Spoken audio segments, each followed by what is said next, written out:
truly been exposed. But yet there are some who keep saying that, oh, this is Russian propaganda. No, it's not. It's purely someone who wants to stay on the side of life. That's President Trump, and recognizing that 1.5 million people have died because of this conflict. It's currently a stalemate, and it must come to an end in order to prevent, like you said, Matthew, World War III. I mean, Russia has nuclear weapons. It's a serious thing to look at. And we don't want mutually assured destruction. This is something that even goes back to those Cold War days. Exactly. So actions speak louder than words. If President Trump was pro-Russia, he would have Putin at the White House first. He had Zelensky there, and he wants to talk to Putin, both leaders, to have peace for both countries. That's pretty simple. We're seeing the proof in those actions and the words of President Trump. So we'll follow that story as we get more information. Again, President Trump will make an announcement from the Roosevelt Room in about an hour and a half from now. But still, of course, we have live interviews coming up. We'll be talking about a lot of the news, including the fact that there will be a roundtable for the First Lady at about 2 o'clock today.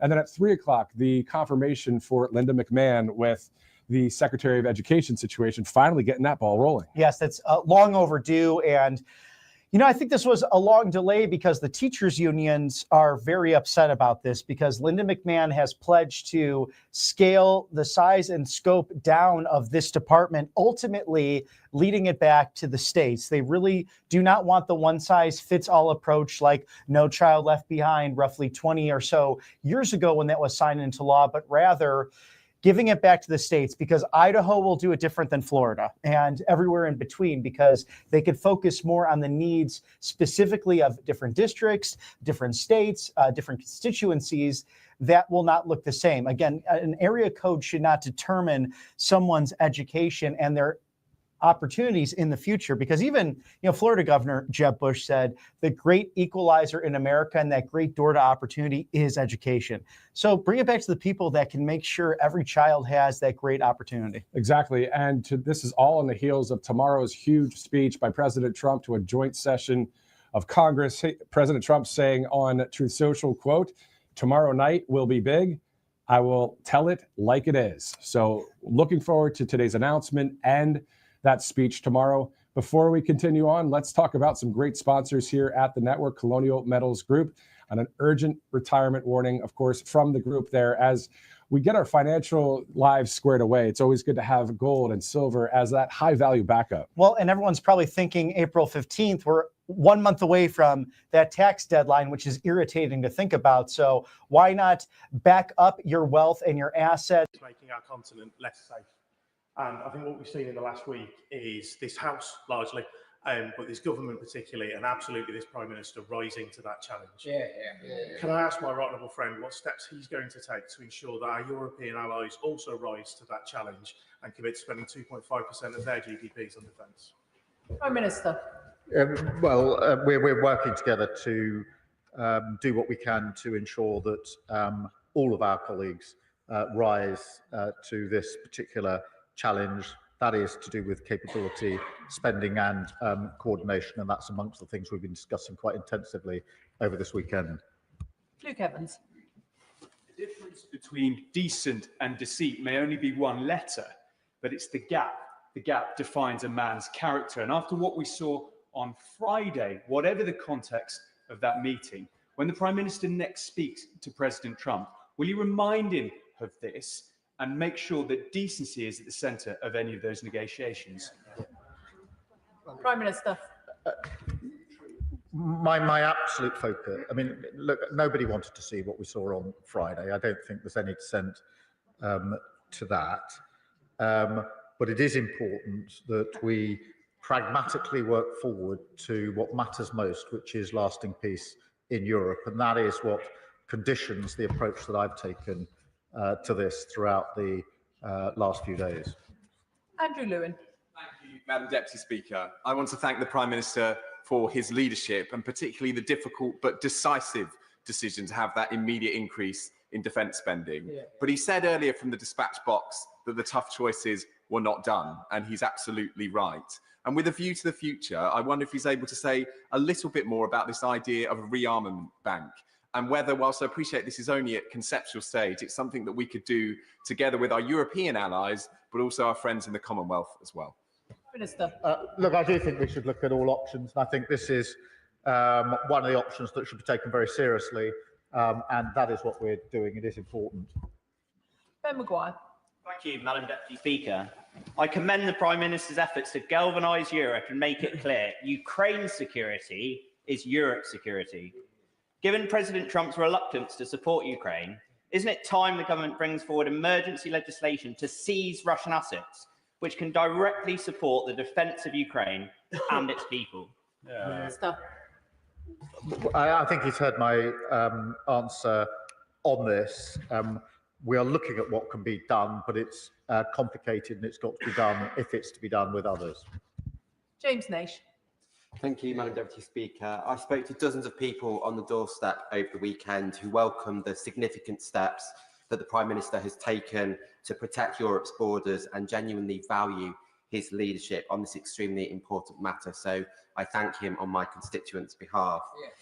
The Prime Minister will be aware that over the past week, Russia has launched over 1,000 attack drones, nearly 1,300 aerial bombs, and more than 20 missiles at Ukraine. Population centres continue to be targeted with the aim of killing Ukrainian civilians.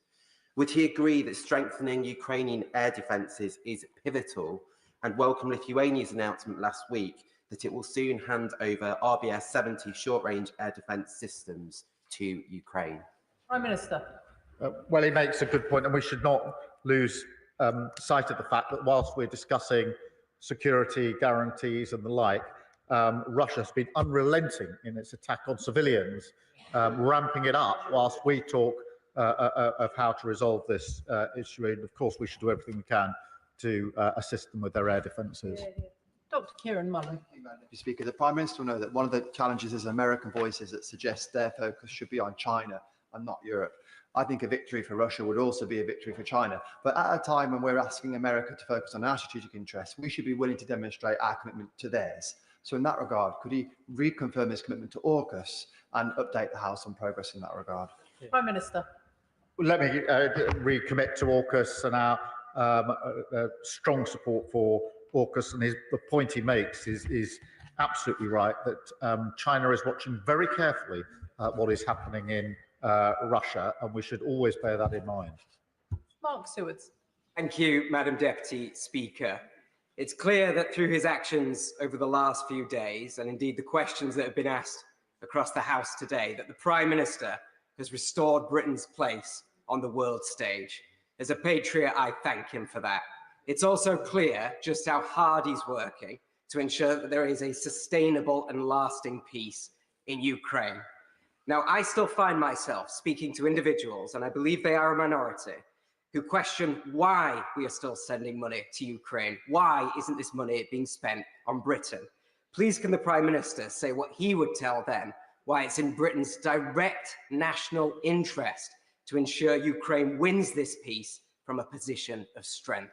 Prime Minister. Well, he makes a very good point. It is in our national interest because insecurity and conflict in Europe always washes up on our shore. It has already done that. The cost of living crisis is far worse because of the conflict in Ukraine. Oil prices, energy prices have gone through the roof in the last few years because of the conflict in Ukraine.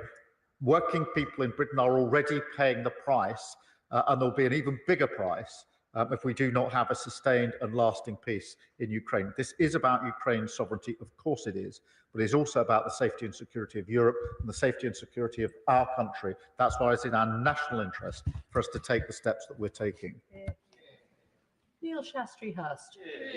Thank you very much, Madam Deputy Speaker, and may I join others in commending the Prime Minister for his diplomatic leadership over the last few days. Can the Prime Minister set out what steps he is taking to discourage third nations from providing hardware that the Russian military can then use to prosecute their illegal war? Prime Minister. He makes a very good point, and we're doing everything we can and bearing down on those third parties that are providing support in whatever form to Russia, and will continue to do so. Clive Jones. Madam Deputy Speaker, I commend the Prime Minister's efforts in making sure that Europe continues to support the defence of Ukraine. The United States, however, have changed the conversation on Ukraine by appearing to put Russia first. The United States Defense Secretary now claims Russia is not a significant cybersecurity threat to the US anymore. Elon Musk is publicly calling for the US to leave NATO, and the US Vice President is an effective mouthpiece for Vladimir Putin in the Oval Office. Considering all of this, does the Prime Minister think that ourselves and our European and our Commonwealth allies can keep President Trump on board until a fair settlement for all of the people of Ukraine is achieved? Sir. I've had extensive discussions with President Trump, and I believe him to be completely sincere in his desire for lasting peace in Ukraine. He's sincere about that, he's right about that, and that's why we will work with him to do everything we can to bring about that lasting peace. Bradley Thomas. Thank you, Madam Deputy Speaker. I too would like to commend the Prime Minister for his international leadership in promoting a long-lasting and durable peace in Ukraine. I'm pleased that the Prime Minister has reconfirmed the government's commitment to ensuring that sanctions on Russia are not lifted in the event of a ceasefire. But all of us know that there's a vehement determination on the part of Putin to protect his regime and Russian interests. In light of that, does the Prime Minister agree with me that it's critical that the government takes every action it can with international partners to ensure that Russia cannot circumvent international sanctions via its shadow fleet? Prime Minister. Well, he's absolutely right about that because, and that's why we need to bear down on the shadow fleet. We are doing that through sanctions, and we're working with other countries to ensure they do the same because it's a vital part of the work that we need to do. Jeremy Corbyn. Thank you, Madam Deputy Speaker. I'd like to ask the Prime Minister this. We all want to see an end to this ghastly conflict in Ukraine. We all want to see an end to the loss of so much innocent civilian life, as well as, of course, the deaths of soldiers of all sides.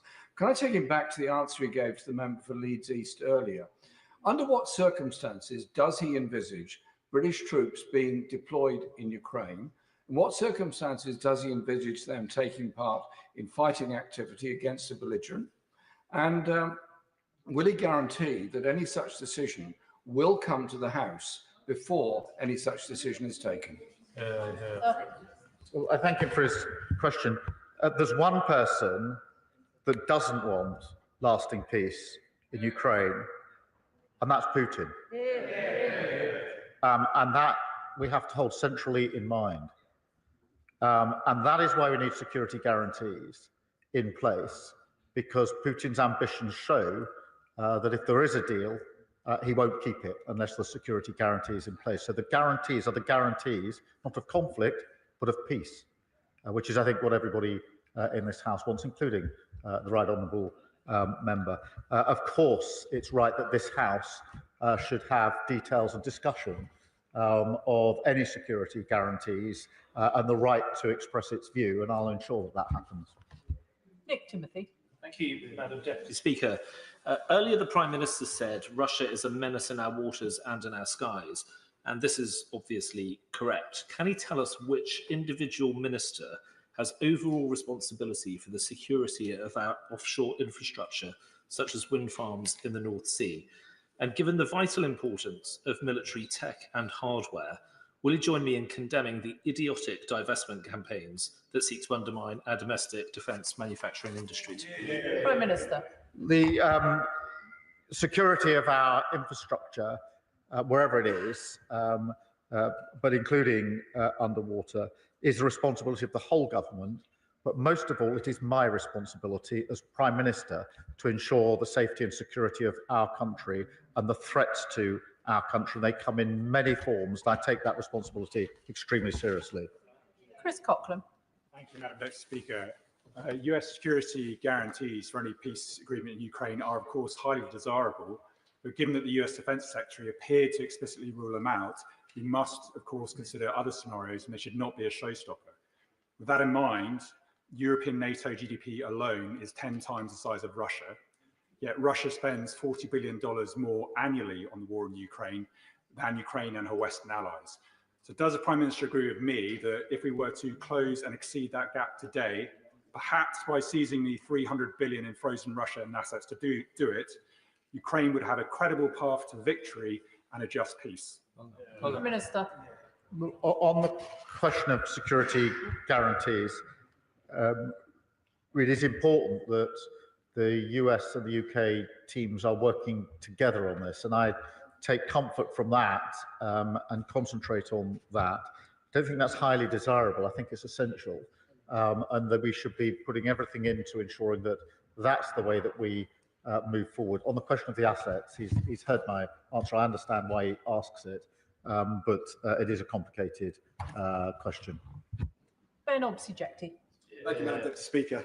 I too thank the Prime Minister for his support to President Zelensky yesterday, following the circus that was his meeting with President Trump and Vice President Vance in the Oval Office. But following the Prime Minister's discussions with President Trump last Thursday, can the Prime Minister provide assurance regarding the ongoing presence in this country of the USAFE at current levels, and give reassurance that the US's £500 million DIO investment in the European Infrastructure Consolidations Project's new Joint Intelligence Analysis Complex, RAF Molesworth, also the home of the NATO Intelligence Fusion Centre, will not be put in jeopardy given the change in European posture of the new US administration? Prime Minister. I'm absolutely clear that President Trump and I want to strengthen the relationship between our countries. We've spoken openly about it. We are very close on defence and security. We both know that, and we both want to strengthen that alliance, and that is a good thing for both the United States and the United Kingdom. Robin Swan. Thank you very much, Madam Deputy Speaker, and can I thank the Prime Minister for his leadership over the weekend. In a statement, he talks about UK jobs, UK skills, UK finance pulling together for our national interest. So can also welcome the announcement of the £1.6 billion investment in Thales and Belfast in regards to the procurement of those 5,000 air defence missiles, which will defend Ukraine, but will also defend our democracy. But while that investment in our private sector is welcome, can I just ask the Prime Minister also to remember to invest in our armed forces personnel, who we currently will require and who currently we need and want to support, as we ask them to step forward into a very challenging time as well. And while there may be those making comment around the quantity, can the Prime Minister also remind others listening and watching that it's the quality of our armed forces that count? Prime Minister. Well, he's absolutely right about the quality of our armed forces, and we're all very proud of what they do in the vital defence of our country. And I'm very pleased that we've been able to progress with the deal in Belfast. So those jobs, well-paid jobs, will be there in Belfast, and of course the jobs in the supply chains that will then feed in to that contract. James McCleary. Madam Deputy Speaker, and can I add my own congratulations to the Prime Minister on this weekend's successful summit. It was refreshing to see a British Prime Minister not only standing alongside our allies, but working constructively with them and putting us at the heart of Europe, where we belong. So can the Prime Minister tell me how he intends to maintain the positive momentum from this weekend and ensure that Britain's voice is heard loud and clear, particularly in the European Union, as they continue their own internal discussions on how to support Ukraine and counter the threat from Russia? Minister. I thank you. We will continue our discussions with our European allies. They have meetings this week. There are further follow-on meetings planned coming out of yesterday. But obviously, as he will understand, between those meetings, we're in constant touch with each other about how we take forward the plans that we're working on. John Cooper. Thank you, Madam Deputy Speaker. Scottish soldiers could be on the ground in Ukraine within a year. That was the headline in the Herald newspaper this morning, based on quotes from First Minister John Swinney in answer to questions from the BBC.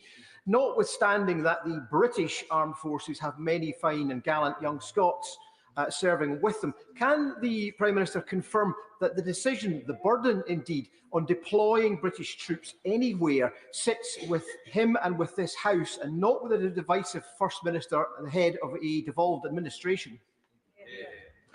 Prime Minister. Yes, and a good thing too, because I think the First Minister confirmed his view that we should weaken our defences by getting rid of the nuclear deterrent. What a good thing it is that the security and safety and defence of the whole of the United Kingdom rests with this government here. Callum Miller. Thank you, Madam Deputy Speaker. May I thank the Prime Minister for his statement and for his leadership. He will have heard the support of the Liberal Democrats and many across the House for his leadership in Europe and for correctly identifying Russia as the threat in this scenario. So I wonder if he shares my concern, having referred earlier to the Russian cyber threat to the NHS, amongst other things, that overnight US Defence Secretary Hesketh has announced the stepping back of US counter-cyber measures against Russia. Does the Prime Minister believe that this is a good choice by the Americans?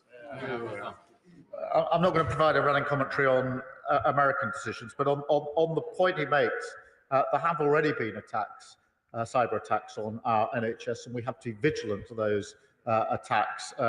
The Russian threat is multifaceted, and everything pretty much is being weaponized, and that's why it's important that we make the link with what's happening in Ukraine back always to what's happening in our country. Tessa Munt. Thank you, Madam Deputy Speaker. Can I thank the Prime Minister for everything he has done over the last few days? It's admirable. Can the Prime Minister endeavour to ensure that we prioritise military spending on outcomes rather than strictly the amount of money that's spent? As the rush to avoid criticism of underspending very often means that cost effectiveness can be lost.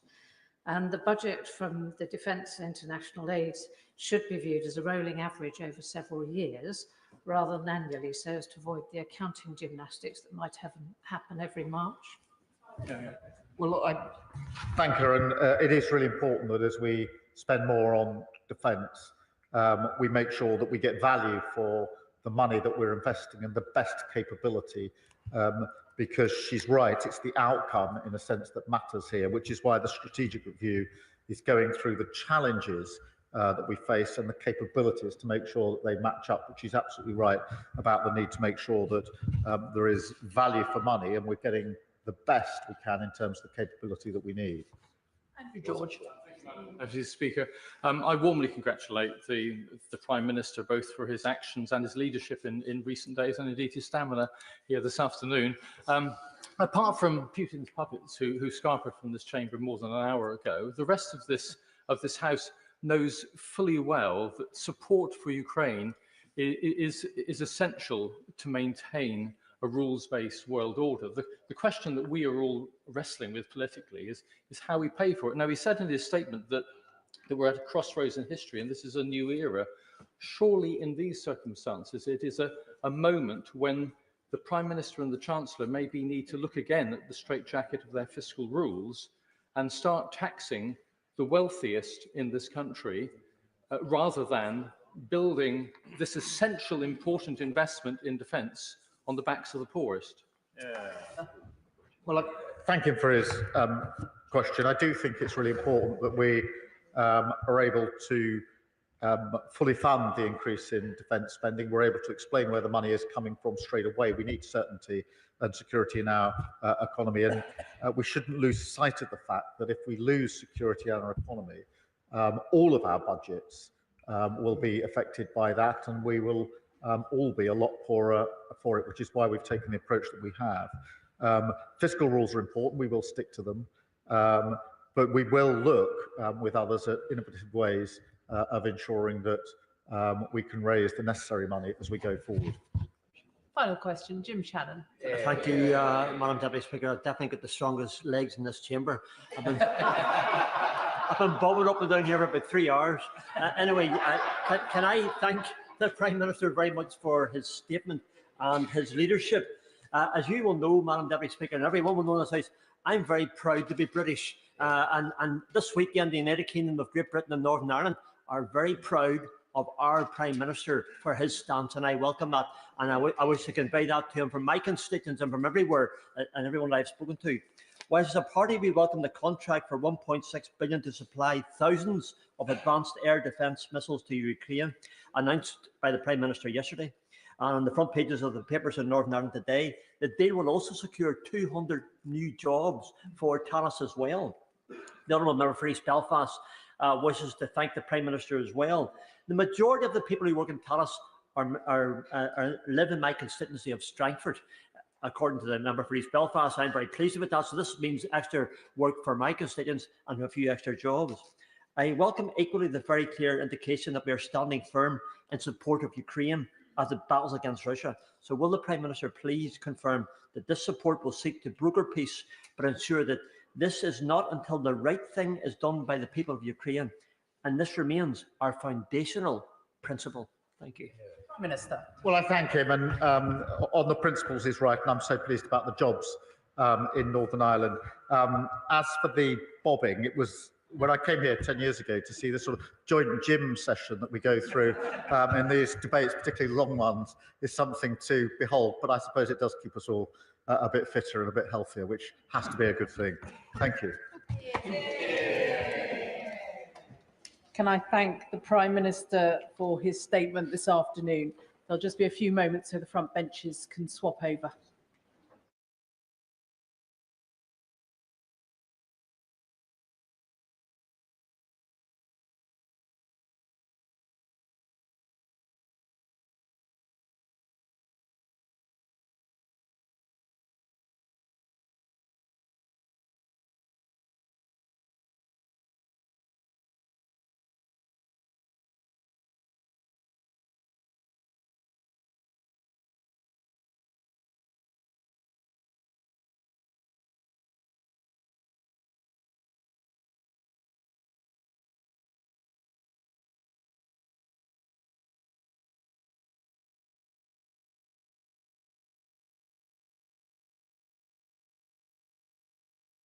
President, as the 45th president, the term skin in the game. Remember that, skin in the game. I hear what you're saying, but what do you have to offer in return? And he's defending it like any other transaction, which is the best interest of the United States at this point. So I would think that Zelensky and his leadership in Ukraine would probably take very close attention to that. He can run and cry over to another nation, whatever, but at the end of the day, you need the United States. We need to make the deal. And that's really what it's going to boil down to. You know, Bruce, it's such a good point. Skin in the game. I like that because it's been brought up in recent days about the debacle of Iraq, or if you look at other atrocities happening around the world. I just think about South Sudan, for example, where the Christian community, literally a genocide from ISIS and other radical Muslim groups attacking Christians. How about the Armenian genocide taking place? And you just don't hear this throughout American or even other Western media outlets. Why do you think there's so much of this propaganda on other networks, you know, screaming Russia, Russia, Russia, even some claiming that President Trump is still a puppet of Russia, although that's clearly been debunked? You know, coming from a civil rights background, my dad's side, especially here in the South, Dr. King always made this famous quote, men hate each other because they don't get to know each other. And, you know, historically, unfortunately, our American government has pretty much, in certain leadership, has told us who to like and dislike, and for some reasons, like, well, for what? And so, you know, here we go again. To your point, the Russia situation that we went on, that we had to deal with this back in the 2016 campaign. You know, here we go again. Listen, President Trump said from day one, quote, "We have to stop the killing." I remember when they tried to force him to take sides on the American debate stage with Biden. And he constantly kept saying, I want to, quote, stop the killing and stop the bullets. And he keeps saying it over and over. The only way to do that is bring both parties at the table. Whether you like this person or dislike this person, at the end of the day, we got to come up with a solution and a deal. And yes, you have to bring skin in the game. And that's just what it's going to be. And this is the first time next to Ronald Reagan, I'm dating myself, where I really feel that this American president, Donald John Trump, has, quote, the best interest of these United States of America first and foremost, which by the Constitution, historically, most presidents should have been following that. So I trust him. I know him. I believe in him and his decisions on this, and I stand with him on this. And Bruce, can you talk to us about today, within the hour, President Trump to make an announcement, and then tomorrow, that huge speech to the joint session of Congress where he's saying he's going to tell it like it is. I mean, just your thoughts about possibly what we're going to hear from the 47th Commander-in-Chief today and tomorrow. Well, you know, I was just speaking with a colleague earlier this morning. You know, I was fortunate to be invited to the night before the State of the Union and have discussions with the speech writers. It's a very high privilege and honor to hear and to throw in, maybe some of your ideas, and maybe it makes the cut, maybe it doesn't, but just to be there is historical in itself. But stay tuned for, once again, 100% transparency, probably unlike you've never really seen. He's going to be himself. It's critical for him to be authentic and very transparent to the American people, because that's what he campaigned on. And really, Matt, that's who he really is, and that's what I keep trying to explain to people. Stop trying to make someone that's not, because you've been institutionally brainwashed to say, well, the president's supposed to speak this way or stand this way and talk this way. That's generational curse of institutionalization on the brainwashing of the American people on how the leader is supposed to stand and talk. So this is refreshing. Stay tuned. It's going to be directly at the American people, which is the only way he knows how to speak. And maybe he might get off the topics, or what should I say, the teleprompters, you might say, which I don't mind, because I love people who speak from the heart. So that could happen also. So I think it's going to be, but more so, real quick, I want to make this point. More so, he wants to unite the country and unite the world. Someone's got to be in charge, and he's making it very clear, I'll do that. And do you think that will be the overarching theme of tomorrow night's speech, peace through strength, and also bringing together factions that wouldn't necessarily meet in the same room? Yeah, absolutely. Let me bring up this interesting point, because you notice there's been a lot of certain senators and Congress people and on the other sides of the aisle, as well as on the Republican side, who've been speaking directly with Zelensky and some other folks, pretty much trying to, sometimes openly circumventing President Trump's wishes and his plan, which is counterproductive to the American people. And let me go a little further. The reason why we're in this, as I call it, the quagmire of the country, is because historically, both sides of the aisle, and I'm not saying all, but a vast majority, I want to say majority, or a lot of them, let me use that term respectfully, have been engaged with special interest and pay to play. So there's some interest with our military industrial complex, unfortunately. There's some interest on some kind of other deals that some of these folks got going on with this whole conflict. So the whole idea is, once again, I said this on a show with Matt, and the viewers watching this, is to encourage you to run for your local offices, your congressional seats, your Senate seats, your district attorneys, the America First people that we want to encourage to run, so we can fill up our seats, fill up our house, and go in there and not take pay to play, or I'm going to take this seat. If you give me this, I'll give you that. That's the plague that we're trying to push away. That's what President Trump ran on, and that's what he's trying to inspire, to push towards the American people, to get back to the people's business and not the pay to play. And to your point, Bruce, all of the terrible things going on within the departments that have been happening, all the corruption that we've seen with Doge uncovering things, and just on and on and on. So we're seeing the leadership get cleaned out. Kash Patel at the top of the FBI. It's great to see that. So you're seeing all these departments do that. But it seems that the world has that as well. Some of these leaders, that corruption, I wish they could be cleaned out too, in the sense of, voted out. But it's obviously a different situation. And I know President Trump is the president of this nation, but man, it would be great if he was the president of the entire world. And I'm just saying, figuratively speaking, because of the amount of corruption that's happening out there. Well, there's an old saying, you can't talk about your neighbor's grass if your grass is not cut. And, the foundational principles of the country, of America, where we're able to help others in our own nation, as well as even overseas, is that our foundation has to be strong. And someone, once again, has to be the leader. I always said that, I tell people, it's like, well, why are we doing this? Why are we doing that? I said, well, somebody has to step up. And respectfully, a lot of these, our foreign adversaries, not even some of the folks that may not like America, deep down inside are anxious and glad and elated that President Trump is in the Oval Office. My wish, and of course, many of your viewers, are that we attract a similar style ethical president that will go into the next term and the next term, who want to do the will of the people, by the people, and be ethical and honest and upfront and tell us the truth, no matter how hard it hurts us and how painful it is. That's essentially what my prayers are. I know many of your viewers stand in agreement on this for the future of 2028 and so on for our children's children. And that's essentially what President Trump is wishful and praying for also. And I speak for him on that. It just seems that it's never been so clear, Bruce, the free world of all people of the free world versus tyranny. We're seeing it very clearly now, aren't we? Yeah. Well, listen, it's one of those things, and all your believers that are watching this, the first signs of when a nation starts crumbling is when God removes his covering.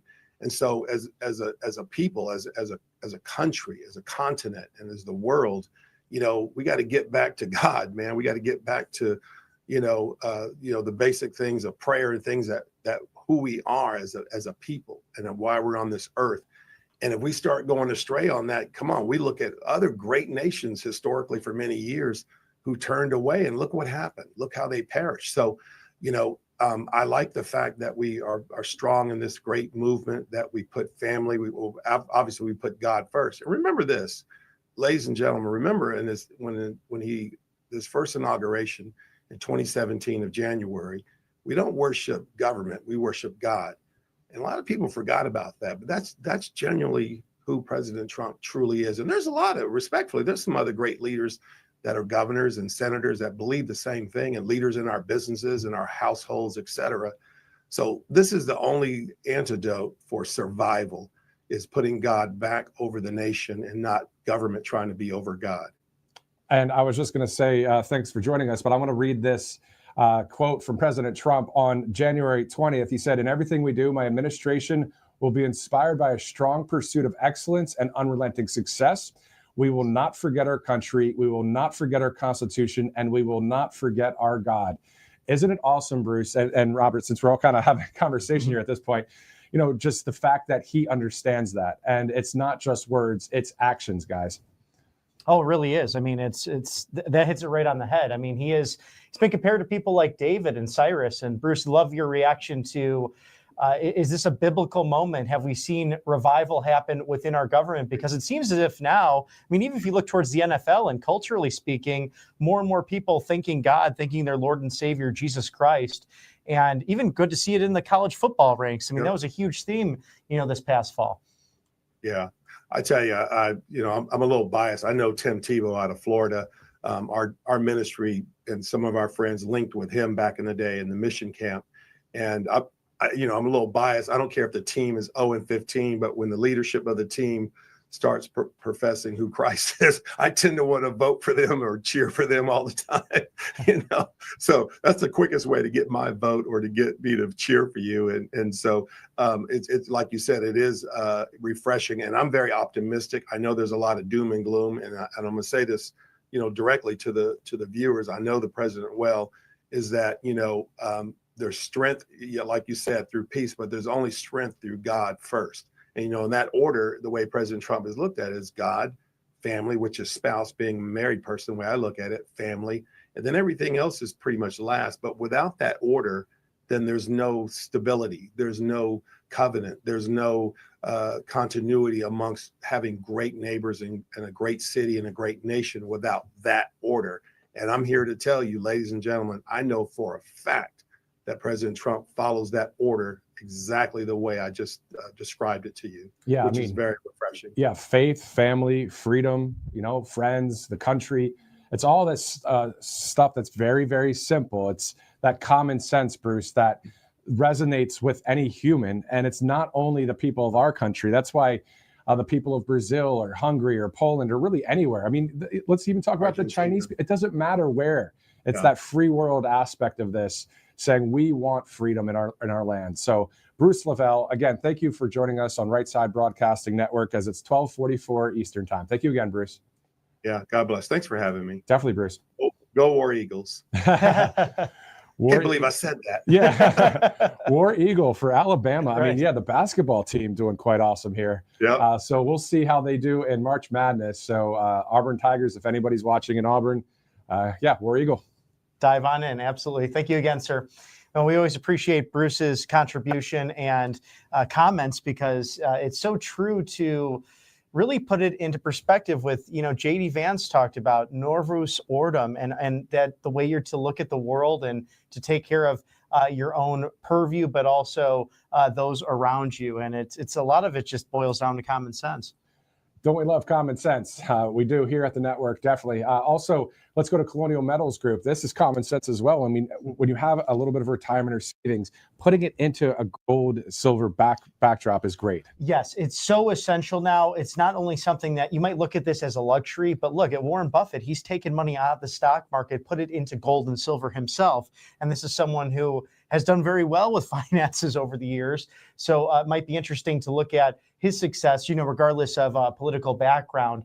But if you scan the QR code now, you get that free 2025 gold guide. This gives you so much outlet on what you can do for yourself, what you could do for your family, whether it's retirement, sending that kid to school, perhaps to Auburn University. It's going to cost money. So it's nice to make sure that your financial backing is ordered and controlled so you can make those core decisions. Definitely. And a shout out to all of the different colleges out there. Hopefully, really not to the woke ones, really, but to the ones that have fun football teams, basketball, hockey, whatever sport that you like out there. So it's great to see a lot of fun SEC stuff here in the Southeast. But for those of you watching all around the country, thank you for streaming in live as we get ready to go to 1600 Pennsylvania Avenue, the Roosevelt Room, where President Trump will have an announcement at about 1:30 Eastern time. So we'll bring you to the White House when we see that live picture there. So we see it live from outside, but I know we want to see what's inside. So we will see that in just less than an hour. And then at 1 o'clock Eastern, Seth Keshel will join us, of course, recognized by President Trump at a rally some years ago about all of his security election efforts, that kind of thing. And also a former member of the military as well, which is great. So he'll be on in just a little bit. So again, 1246, as we look at President Trump's Truth Social page, I mean, him saying the following quote, tomorrow night will be big. I will tell it like it is. And President Trump actually said that just a few days back to one of the journalists out there, Cheryl Atkinson. So saying she tells it like it is and keep pushing, he said.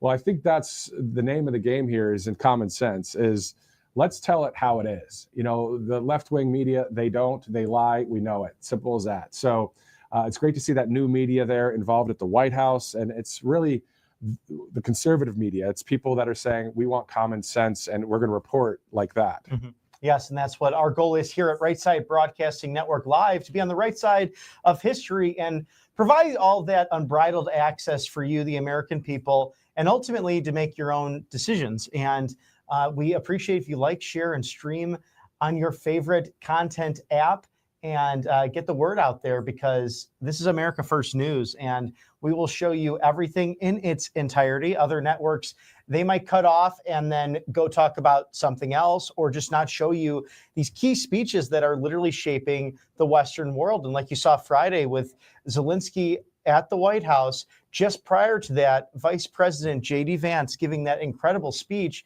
And I told Matthew here that rarely do you have an opportunity to speak on core principles than to enact them later that day. And that's just a historical moment for someone like J.D. Vance, who's seen as the future of this MAGA movement. Exactly. So we are a pro-America news organization right here, a pro-America news organization, Right Side Broadcasting Network. And the thing about censorship is the only reason why people censor at all, let's talk about basics here, is because they don't want the truth to get out.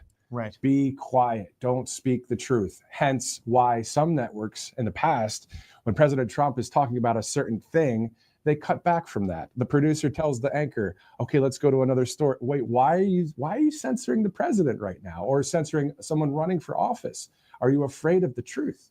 And so to have media now be on the side of truth, is anybody perfect? No, but what we are is saying we want to strive for perfection and report truth every day we can. So we are so glad that you guys are streaming in with us. Please, again, as Robert said, share this with your friends, your family, as we continue to grow and cover America First News at Right Side Broadcasting Network. And Robert, if you remember, election night, inauguration day, Combined, more than 11 million views across all platforms. Really amazing. We're very humbled by it, and thank you for your support. It's something that we hope continues to grow, because we just want to be that change agent within the media to show you what's truly going on out there, and again, for you to make your own minds up. And that's why we think had all those viewers, because we were able to beat some of those big names out there with our calls, and it was an honor to do so on election night, to really look at the math and say, it's over. President Trump has won, and he got all 7 swing states. I mean, not a surprise the way he goes after things. Exactly. And, you say some of the big names, I think the big names so-called are not big anymore. Mm-hmm. The people are just leaving that. The mainstream media, they're just saying, see you later. You don't resonate with me. You've been lying to me for 20, 30 years straight. You've been on the side of a Democratic Party and speaking that. This is the point. You know how there's corruption in these different departments, and President Trump and the team are ridding it? Well, that's exactly what. President Trump hitting back at Ukrainian President Zelensky just a short time ago on President Zelensky's comments in London yesterday during a briefing where he said, quote, an agreement to end the war is still very, very far away, and no one has started all these steps yet. President Trump responded to Zelensky by saying, quote, this is the worst statement that could have been made by Zelensky, and America will not put up with it for much longer.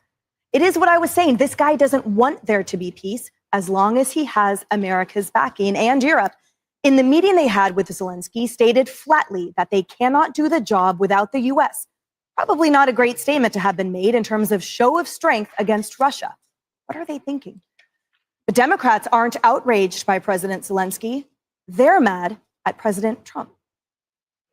If Donald Trump and J.D. Vance and Putin believe that they're going to intimidate and bully and threaten President Zelensky to join the club of corrupt and unprincipled leaders, they will literally need to wait until hell freezes over twice, because this is a man who is committed to the survival of his country. The propaganda is what's coming out of J.D. Vance's mouth, and it's Russian propaganda. I saw the meeting as a despicable display of bullying by the president. It was Vice President Vance, particularly, who was on the offense, who was berating President Zelensky. It is absolutely shameful what is happening right now. The White House has become an arm of the Kremlin. They just have never felt such shame about American policy before. And I don't know how our allies trust us after this. Putin and his cronies are probably popping champagne bottles right now. We have someone that is occupying the White House. And as far as I'm concerned, he is an enemy to the United States.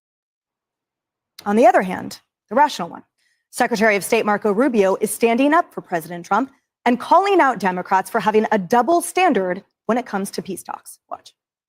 Shouldn't we all be happy that we have a president who's trying to stop wars and prevent them instead of start them? And I just don't get it. I really don't, other than the fact that it's Donald J. Trump. If this was a Democrat that was doing this, everyone would be saying, well, he's on his way to the Nobel Peace Prize. This is absurd. We are trying to end a war. You cannot end a war unless both sides come to the table, starting with the Russians. If there are no negotiations, what is the alternative? Another 4 years of war, another 3 years of war, in which the United States and Europe continues to pour billions of dollars into a war in Ukraine? Is that the alternative? Hello, everyone. This is Outnumbered. I'm Emily Compagno here with my co-hosts, Kayleigh McEnany and Harris Faulkner. And also joining us today, Cheryl Casoni, Fox Business anchor and host of American Dream Home on Fox Business, and the Larry Kudlow, host of Kudlow on Fox Business. Now, Kayleigh, I want to talk to you about the Democrat reaction and perhaps more chronologically accurate, the Democrat carpet that was laid out for President Zelensky, because the reality is the impact on him, the influence on him, and his preparation was far different and did not begin with the Oval Office, what we saw on camera. In fact, as we saw earlier, Democrat Chris Murphy came out and said, oh, we had a meeting beforehand, posting a photo on X and saying, and I told him not to accept a peace deal and the mineral deal. Your thoughts? Yeah, he met with several lawmakers, to your exact point. And one thing is clear. I mean, Zelensky came in with a strategy, and it's confounding why your strategy would be bite the hand that feeds me.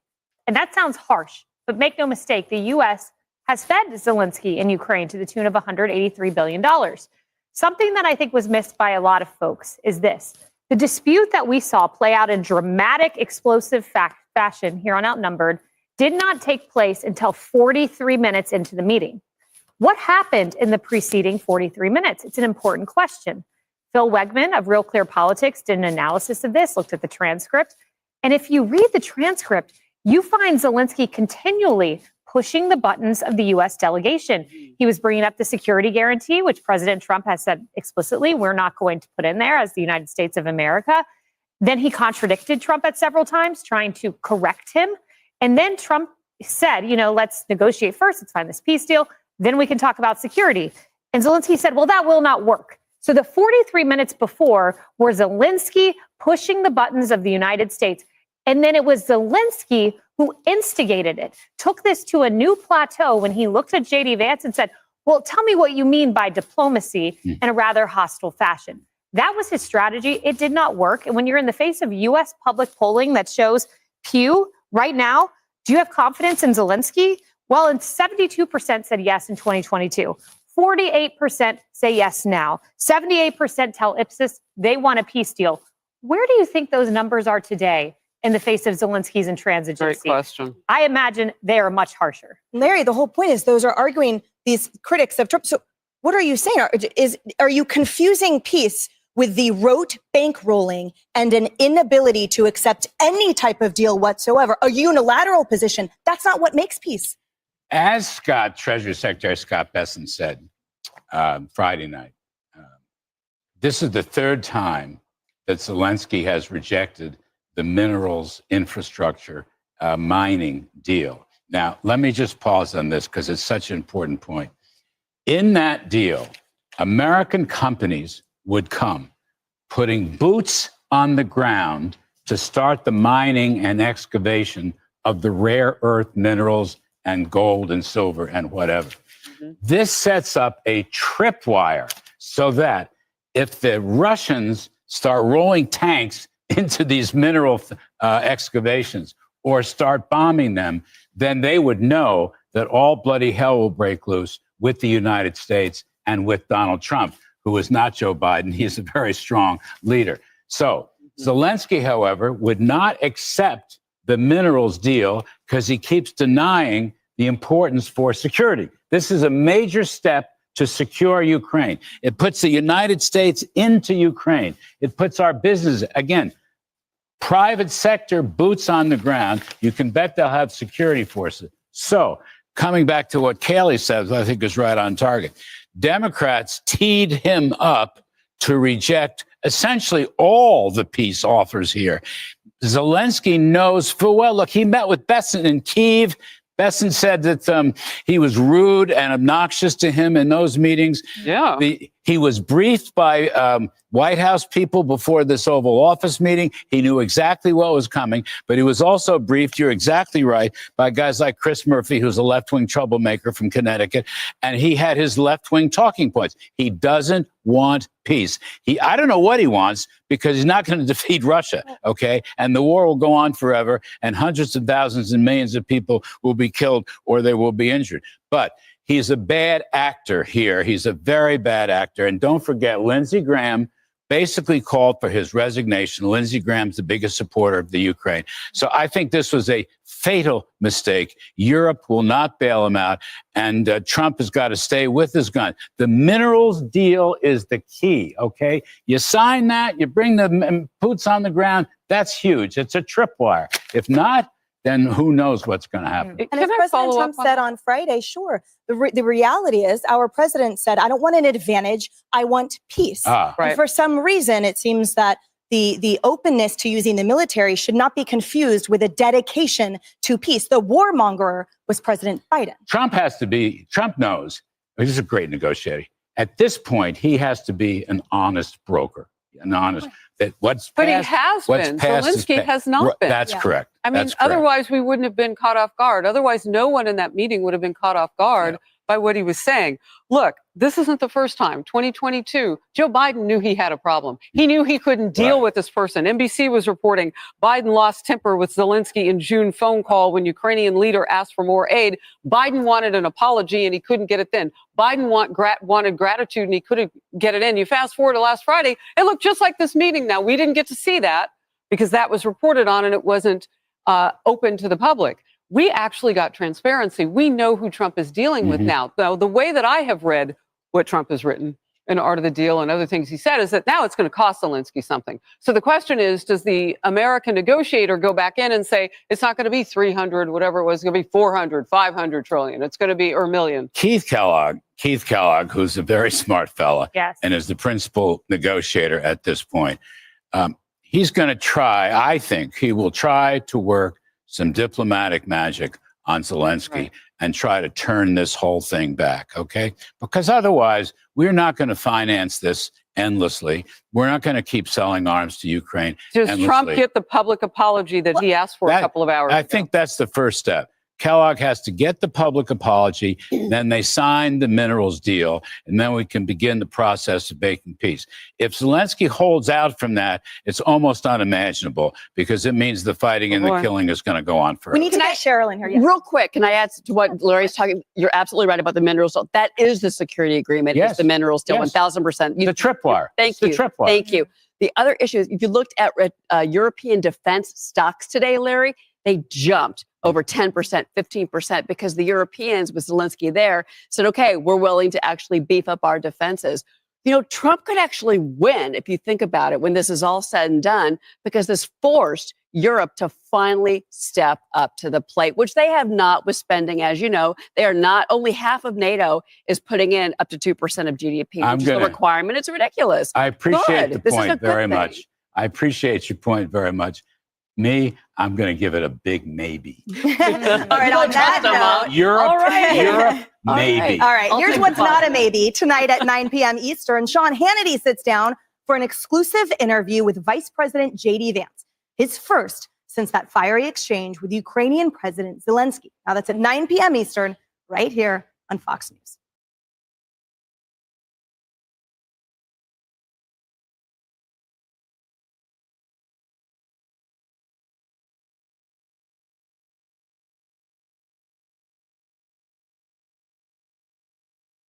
Check this out. I'm going to show you how I afforded this car. Okay, you ready? All right, 100 and First lady at about 2 o'clock today. So let's get to the big three. number 3. You know, let's say like Trump is a threat to our democracy, which is ironic since he was elected with the majority of the popular vote. They started saying I was a threat to democracy. But if you just replace threat to democracy with threat to bureaucracy, it makes total sense. That was Elon Musk too, Joe Rogan. Doge causing controversy every day, but all in the name. That this last election really quite interesting, where voter ID states, all of those, the 31 states that President Trump won, have some form of voter ID. The 19 that the former vice president won don't have any form of it, including the District of Columbia. So what are your thoughts on that? You're on the right path when it comes to what you said about the voter ID. Now, I don't believe that lack of voter ID is the singular reason why certain states don't vote Republican. I think it just goes hand in hand with the type of corruption that would front you the other laws that make states blue. Now, there are some blue states, Massachusetts, Maryland, I have no doubt. I'm not going to sit here and tell you that Trump should have won California or he should have won Oregon. But I will tell you that those margins are they should be much tighter than they are certified. And the reason that the blue wall exists is because you have corrupted voter registration. That is the foundation of electoral corruption. So there are issues with machines, but the only way you're going to make any advancement with the narrative that machines and software are bad for elections is because they obscure transparency. Because you don't have to convince me or you or Matt that elections are corrupt. You have to convince about 10% of the population that's still on the fence about election corruption. And there is an inherent danger right now, given that President Trump is in the White House, that a lot of people that were all up in arms about election integrity have kind of gone back, maybe thought 2020 was a bad dream. I'll tell you, it was more selective in 2024, and it was used to pluck, in my estimation, 3 or 4 U.S. Senate seats out from under President Trump. Combine that with Adam Blackstock in Nevada in 2022, and then everything down ballot in 2020, you could make the case that Trump should have 62 senators in that hearing for Linda McMahon later on today, or for any Supreme Court picks that come up. God knows how many U.S. House seats. So until you can fix the corruption of voter registration, when it goes into automatic registration, it gets worse. In states that did not have automatic registration, Trump carried the electoral votes 248-5 The only state without automatic registration Harris carried was New Hampshire. And then, of course, the one vote from Nebraska. So once you fix that, you have to address the corruption of mail-in balloting. Universal mail-in balloting states are overwhelmingly Democrat won. And then when you go from that, you go into ballot harvesting. And once that happens, a state is off the rails. And of course, they're not going to have voter ID either. So I support Trump's efforts to go to paper ballots on one-day elections and to eliminate machines and software. But it's a deeper problem than that. And hopefully we'll see the formation of an election reform committee under President Trump. Zelensky and our president, No, vice we watched it president. all unfold on national television Friday. Normally we get a readout on this, Right. but this time we saw it all before our eyes. Yeah, right. If you were Slightly watching, delayed. if you were watching Outnumbered, you saw the live playback of the video. And you were on Outnumbered. I was indeed. I was the one lucky guy. Well, Zelensky was the one unlucky guy on Friday there. You know, usually, and this kind of stuff does happen between presidents and world leaders behind closed doors. And then afterwards, the readout is, well, the two world leaders had a frank discussion and they are, you know, they're united in finding a solution. Well, we saw that this relationship right there between the three of them is fractured. And Mr. Zelensky, tone deaf, going in and fighting back, getting sassy with the president and the It was vice president. sassy. He was sassy. He got some bad advice from somebody, but it certainly was not the White House. They said, Mr. Zelensky, show up, wear a suit. Lindsey Graham said, whatever you do, don't get into an argument. So what does Zelensky do?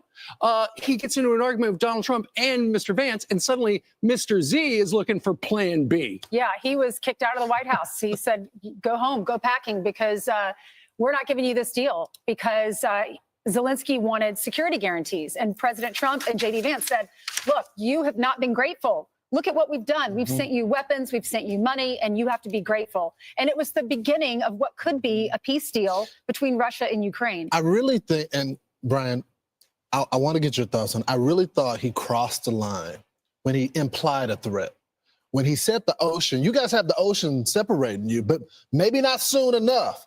And you saw the rage in the president at that point when he goes, you have no right to say that. You're in no position to tell us. I thought when he said that, let Europe deal with it. Yeah, right. Let other people, let other countries give money. But he also did one other thing that was extraordinary. Zelensky was lecturing past presidents. He said, look, Obama had the chance to stop it. Trump had the chance to stop it. So he's saying, hey, you didn't stop it. And look where we are. He said, and then Joe Biden didn't stop it. So he was sassy with the guy who he needed to bail him out on this minerals deal. So on the couch, everyone was quiet except J.D. Vance, and Marco Rubio was sitting right in the middle as Secretary of State. He's the one who talked to the Russians in Saudi Arabia. He's the one who's going to be moving it up the ranks and maybe meeting with Lavrov again directly. Here's what he said was his take on what Zelensky did wrong.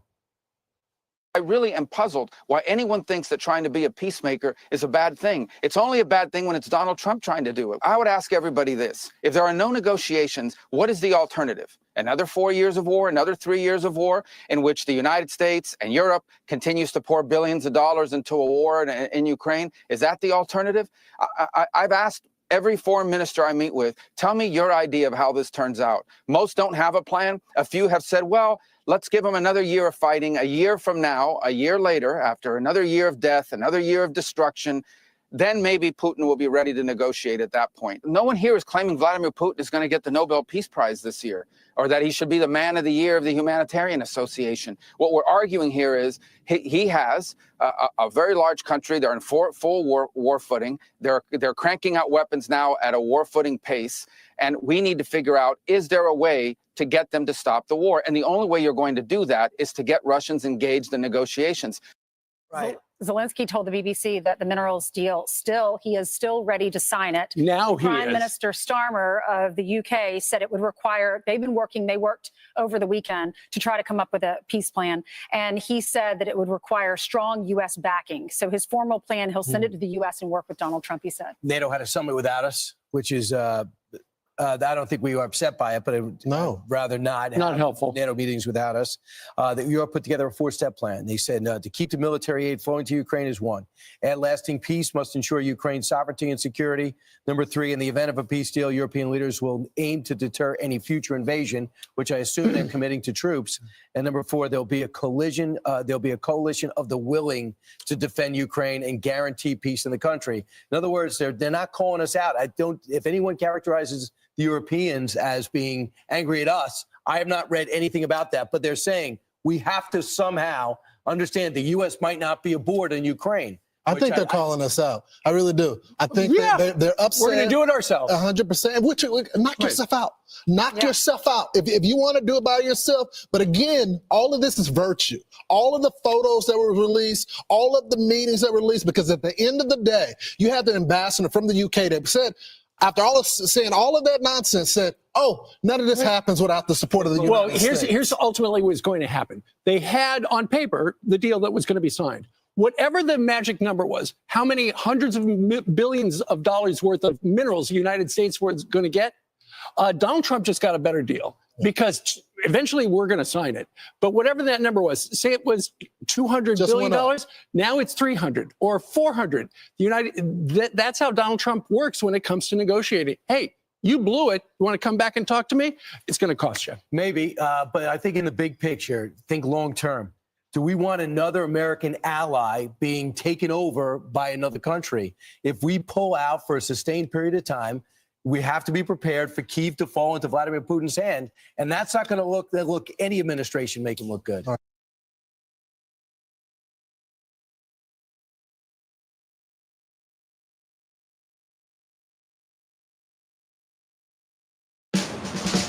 With USPS Ground Advantage, it's like you're with us every step of the way.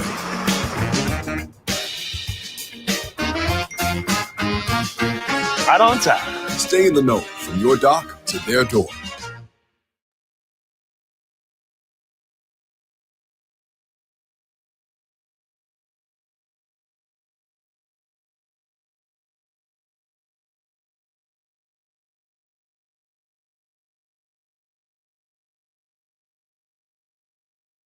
Speak to this. I can take care of this.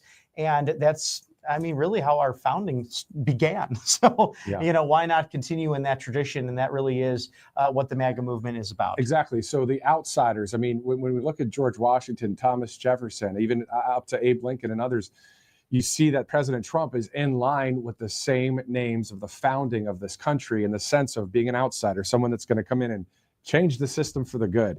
And that's why all of us, the majority of the nation said, I'm voting for that guy on November 5th. And man, again, just to bring it back to November 5th, when Robert, he read that Georgia went to President Trump. Exchange, you do see that Donald Trump in particular was uncharacteristically patient and diplomatic, as Zelensky just was dismissive, would make comments, would roll his eyes. It was just... I just don't know why that performance took place. And I do wonder whether this relationship between Zelensky and the Trump administration is salvageable. I hope for the sake of the Ukrainian people it is salvageable and it's done quickly. But even some of Zelensky's biggest supporters, including Senator Lindsey Graham, who has campaigned endlessly for further funding for Ukraine, even he was appalled by what happened in the Oval Office. And I've got to say, this is significant. This is his comments shortly after the press conference ended. What I saw in the Oval Office was disrespectful, and I don't know if we can ever do business with Zelensky again. I think most Americans saw a guy that they would not want to go in business with. The way he handled the meeting, the way he confronted the president, was just over the top. He either needs to resign and send somebody over that we can do business with, or he needs to change. That's from Vladimir Zelensky's most ardent backer, arguably, over the past 3 years. And Secretary of State Marco Rubio explains here the administration's frustrations with Zelensky and the discussions he had about that minerals deal, which Zelensky backed in the meetings they had. And he said, sure, we want to do this deal. It makes all the sense in the world. The only thing is I need to run it through my legislative process. They have to approve it. I read 2 days later that Zelensky's out there saying, I rejected the deal. I told him, no way, that we're not doing that. Well, that's not what happened in that meeting. So you start to get upset by somebody. We're trying to help these guys. President Trump's not the kind of person that's going to sit there and take that. He's very transparent. He's going to tell you exactly how he feels. And he sent a message that he's not going to get gamed here. He's willing to work on peace because he cares about Ukraine. And he hopes Zelensky will be a partner in that and not someone who's out there putting the sort of counter messaging to try to, hustle us in that regard. That's not going to be productive here. Josh, this hustling, these strategies may have worked with the last administration. We do know Joe Biden lost his temper with Zelensky and shouted at him. But in the end, he kept writing these massive checks on behalf of the American people. But the American people don't want this anymore. They don't want to be funding this war. This was an election issue. We know precisely where President Trump stands on this issue. So again, I do wonder why Zelensky took the route he took, knowing this administration's position on this entire catastrophe. So here's my best guess. I mean, one, I genuinely meant what I said a few minutes ago. I think that Vladimir Zelensky is kind of an idiot when it comes to international geopolitics. I actually do not think he understands American political dynamics particularly well. By the way, he would be far from the first foreign leader to fail to properly understand American political dynamics. Our politics can be a little complicated, not necessarily his fault there. But he also just totally mistook the year. I mean, the year is 2025. I think that he still thinks the year is 2022 and that Joe Biden is still in charge because, again, he has made his bed with the Democrats. He did that whole campaign stop with Kamala Harris there. He's just completely unwilling to read the room and to see the tea leaves and recognize what they are. By the way, the deal that he should have agreed to that I still think ultimately has a chance if Zelensky steps down and is replaced by a different leader there, this mineral rights deal, actually a pretty good deal for Ukraine. The U.S. is not going to go all in at this point on a NATO-esque security guarantee with boots on the ground thing for Ukraine. What a mineral rights deal does do, though, or some sort of economic arrangement, it gives the United States real, meaningful, tangible skin in the game. That actually does make them invested, quite literally, in the outcome of peace and prosperity and economic growth and the shared pie and all that stuff in Ukraine. So if Zelensky had two wits about him, if he had any common sense whatsoever, he would have read the room. He would have gone in there. Thank you, Mr. President. Thank you, Mr. Vice President, for your taxpayers who have spent $150 billion or whatever the heck this gargantuan sum has been there. Thank you for the fact that you campaigned relentlessly on peace, and yet here you are inviting me here to the Oval Office. By the way, I noticed that you're meeting with me before Vladimir Putin. I'm flattered by that. Thank you for that there. Like, there's misplaying your hand, and then there's like misplaying the most important meme that your country has had in a century, and he's done the latter, not the former. That's all he needed to do. He needed to wear a suit. It's a small thing, but it shows respect. You're in the Oval Office. You're meeting the president, the leader of the free world. Wear a suit. Be deferential. Be polite. Just conduct yourself how you would with hopefully any world leader. And walk away with an advantageous deal for your people, for your country that has been devastated by 3 years of war, which Russia started with this invasion. But do we want peace? Because there are only three options here. And even the most pro-ardent Ukraine expert who's honest will tell you this, that we can either have the war continue, and that's only going to work in Ukraine's favor. Their only chance of winning is if there's troops sent from around the world, boots on the ground, and we're going to talk about that shortly, which is potentially the start of World War III against a nuclear power in Russia. Second option is that you give up and Russia wins. No one wants that. The third option is peace with an advantageous deal for Ukraine. And this is what was being worked out. So for it to be blown up in this fashion, I think is just devastating. And you talked about Vladimir Zelensky not understanding the American dynamic, the current politics. Have a look at this polling on Ukraine and how much opinions have shifted amongst the American people on not just this conflict, but opinions on Zelensky himself. This poll, I hasten to add, was taken before the meeting.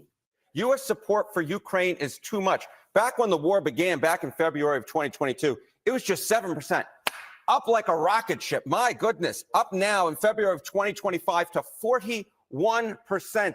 And the clear majority of Republicans, and of course, Republicans are in charge of the U.S. government now, 62% of Republicans say that the U.S. support for Ukraine is too much. What a difference from just 3 years ago. Feelings towards Zelensky have changed also dramatically. Look at this. Confident Zelensky will do the right thing when it comes to world affairs. Back in 2022, it was the clear majority, 72% through the floor. Through the floor by 2024, just 48%. I think after that performance in the White House, the figure is going to be far lower, Josh. And again, Trump got elected on an American first agenda. It underpins his entire platform.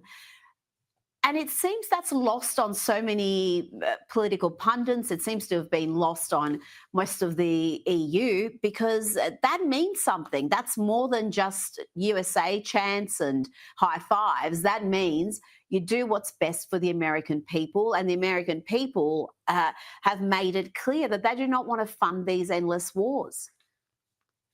That's exactly correct. By the way, I'm actually kind of surprised, per Harry Enton's graphic there on CNN, I'm a little surprised that 41% of Americans who think that there's too much support for Ukraine, I would think that number would actually be even higher. I think the number probably will go up even higher now over the next week or so after that meeting on Friday. I guess we'll see what it is.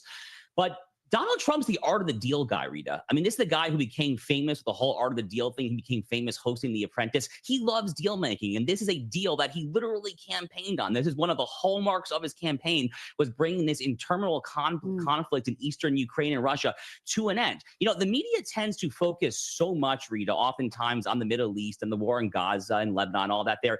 But let me just say, the death toll in those conflicts, while every innocent life lost is obviously tragic, pales in comparison to the orders of magnitude more people, oftentimes young men who have just been slaughtered on the front lines on both sides of this conflict. An entire generation of Ukrainians has essentially been lost. That country, it's going to take a half century to a century to fully get back in terms of demographics, economy there. The whole country's been wrecked. So if Vladimir Zelensky is still committed to this day, till fighting, till he retains every single square inch of territory, he will countenance no possible deal without a NATO-esque security guarantee. I ask you, Mr. Zelensky, at what cost? At what cost to your own country, to your own people that, again, has been just utterly devastated by this? All the people who've been slaughtered, who have moved abroad there. Ukraine it's going to take my entire lifetime to recover from this. I'm not sure that Zelensky understands that. I think he probably does not, frankly, because, again, he's so high on his own supply from the 4 years of Joe Biden and Kamala Harris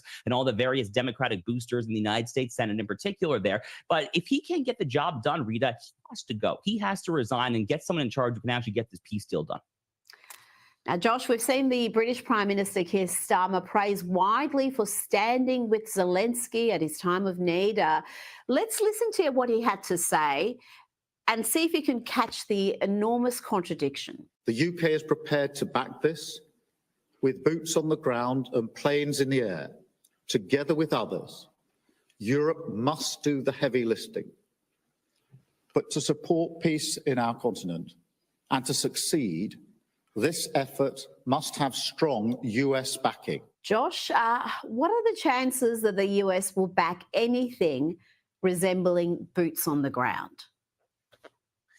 So, I mean, Rita, correct me if I'm wrong, but I think the contradiction that you're getting at is, on the one hand, Keir Starmer is saying that Europe must take care of its own backyard. And then on the other hand, like 2 seconds later, he's saying it must have strong US backing as well. Look, the entire purpose of what Trump is trying to do, yeah, right, it's essential. I mean, the entire purpose of what Donald Trump is trying to do in the Russia-Ukraine theater is to transfer the baton, so to speak, to the Europeans to better patrol their own backyard. Look, America is in a difficult situation. Barack Obama, back in the year 2014, around then, Rita, he became the first president in U.S. history to formally disavow a longstanding United States military doctrine that required that the U.S. be militarily capable of winning two major conflicts simultaneously on the world stage. Barack Obama conscientiously got rid of that.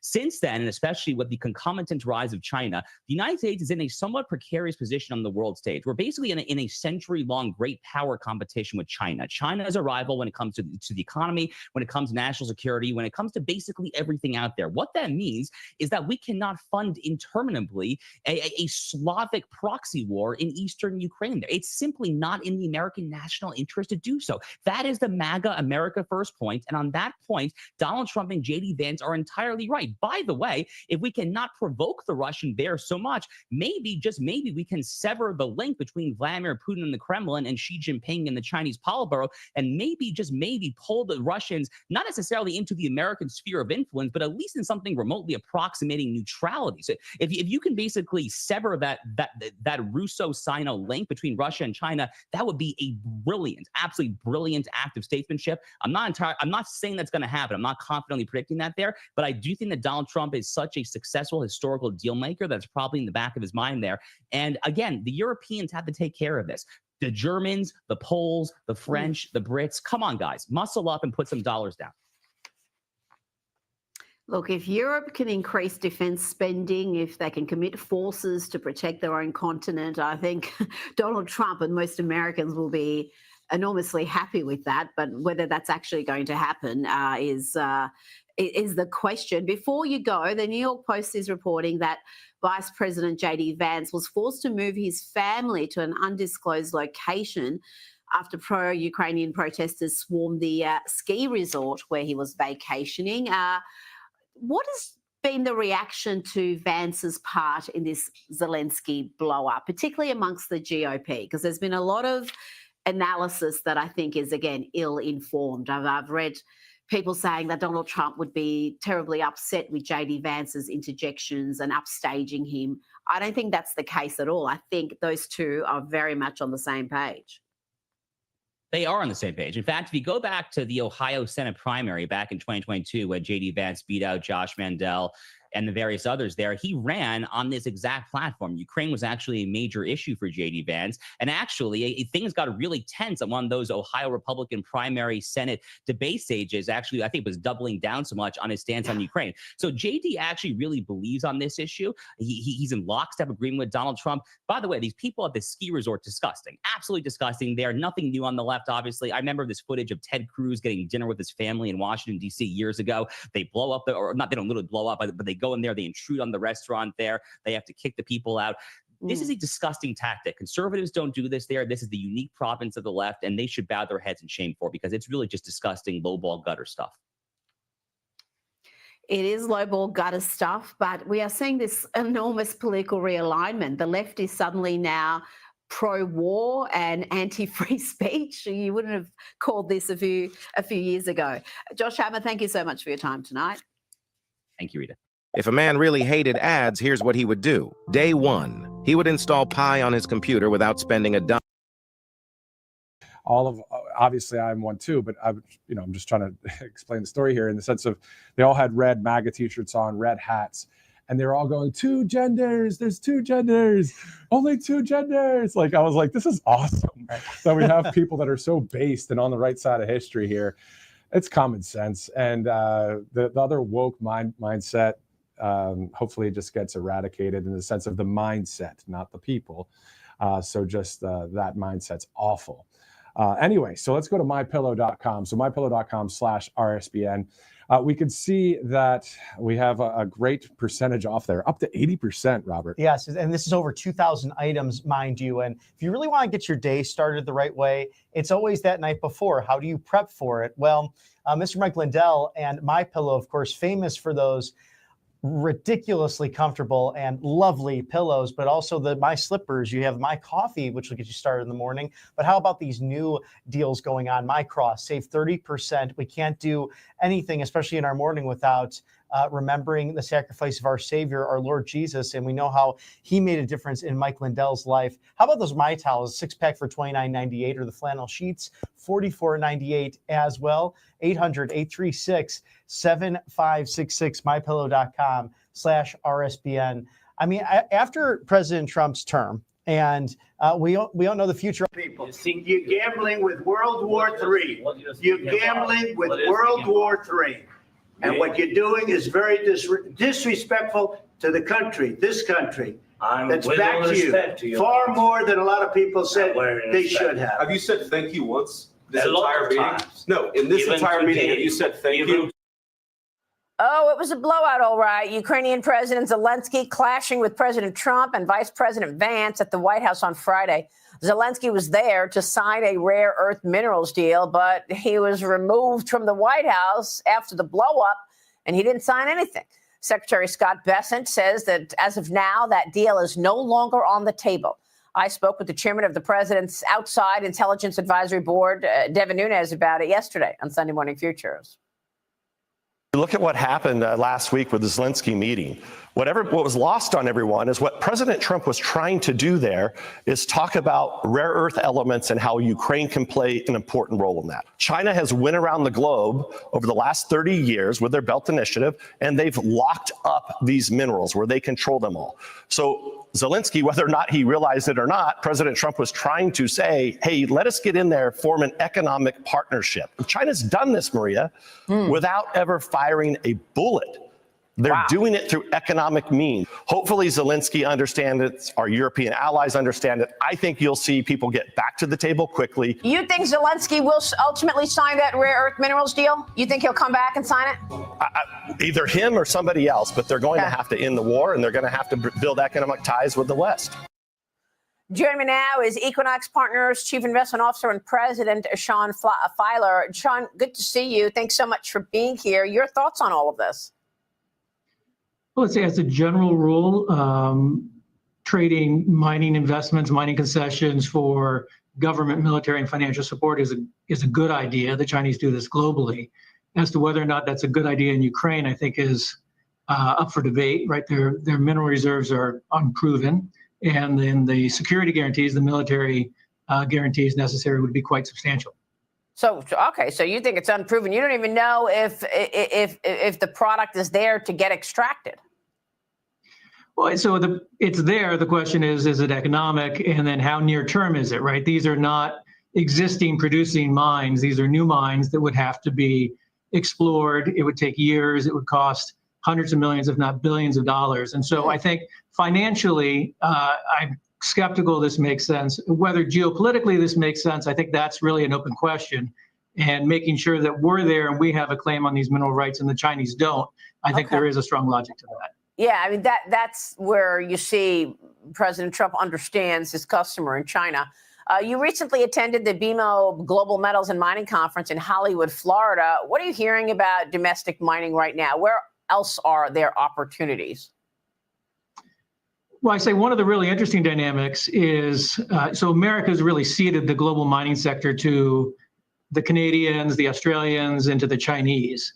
And so for those foreign companies now that have assets here in the United States, those companies are looking at redomiciling here in the United States. They're trying to populate their boards with Americans, because really there are relatively few American-led companies with American executives and American boards in this sector. Why? Why not? I mean, why did America see that? Yeah. We've been hostile to mining for a long time. We closed the Bureau of Mines in 1996. We have a state and federal network of regulations that make it very hard to advance mining projects here in the United States. And Canada and Australia and China have been aggressive in terms of bringing these industries into their countries and then taking that industry globally. Really interesting. Over the weekend, President Trump directed the Commerce Department to investigate potential harms that lumber imports pose as well. He was talking about this, the impact on national security. The order comes as a 25% tariff on Canadian and Mexican goods, plus an additional 10% tariff on China, scheduled to go into effect tomorrow. But Commerce Secretary Howard Lutnick told me yesterday that it's a fluid situation. He basically left the door open to a lowered tariff, lower than 25% on Mexico and Canada. Watch this. Both Mexico and Canada have done a reasonable job on the border. They're both working hard on the border, but the fentanyl continues to come into this country and continues to murder our people. So he's sort of thinking about right now how exactly he wants to play it with Mexico and Canada, and that is a fluid situation.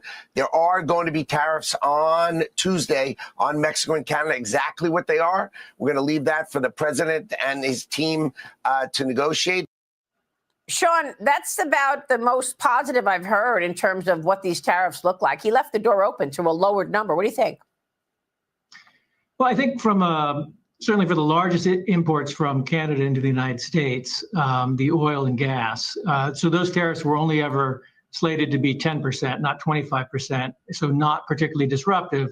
And then talking to executives in the Canadian oil and gas space, they see a lot of that impact being absorbed by changes in the Canadian dollar exchange rate versus the US dollar. And then they see a lot of those costs being borne by the US consumer and not so much Canadians. Right. I'd say the more interesting aspect of this is the unity Canada has in terms of moving their, especially oil and gas, overseas without it going through America. So there's a big change going on in Canadian policy with respect to oil and gas. Interesting. We'll see how that plays out. China is going to see a 20% number because Cheryl, jump in here. You remember initially it was 10%, then the president said another 10%. So China is facing a 20% tariff on Tuesday, Cheryl. Exactly. And, Yeah. you know, when it comes to China, you know, we've already heard the rhetoric kind of pick up out of Beijing over the last week because of this additional 10% tariff, Maria. And also, Sean, really quick, I want to go back to something that you said earlier to Maria. I'm curious, you said that you didn't think the minerals deal for Ukraine was a good deal for the United States. I was looking at this, correct me if I'm wrong, but isn't Russia sitting on about 40% of the rare earth minerals that Ukraine has? Yeah, so that's another complicating factor is a lot of the rare earths in Ukraine are in the occupied territories of Ukraine that are controlled by Russia.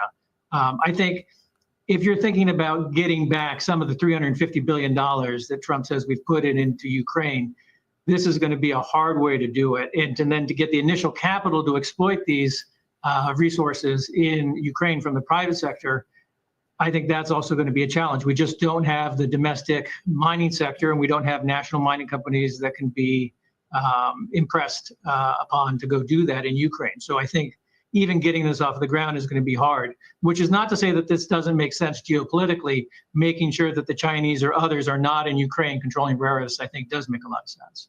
All right, we'll leave it there. Sean, great to get your take. Thanks so much. Thank you.